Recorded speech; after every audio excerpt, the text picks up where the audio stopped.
நீ இந்த ஊருக்கு புதியவனா என்று அலட்சியமாக பேசுவார்கள்.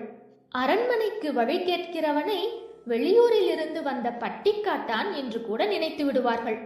ஆகையால் யாரையும் வழி கேட்காமலேயே சக்கரவர்த்தியின் அரண்மனையை கண்டுபிடித்து போய்விட வேண்டும். அது அப்படி ஒன்றும் முடியாத காரியமாயிராது.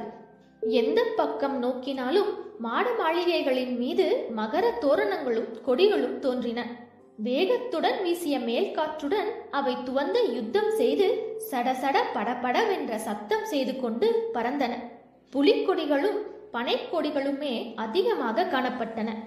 மற்ற எல்லா கொடிகளையும் தாழ்த்தி கொண்டு மேகமண்டலத்தை அளாவி கம்பீரமாக ஒரு பெரிய புலிக்கொடி பறந்தது. அதுவே சக்கரவர்த்தி தங்கும் அரண்மனையாக இருக்க வேண்டும் என்று வல்லவரையன் ஊகித்து கொண்டு அக்கொடி பறந்த திக்கை நோக்கி தான் மேலே செல்ல வேண்டிய காரியத்தை பற்றி சிந்தித்துக் கொண்டு நடந்தான்.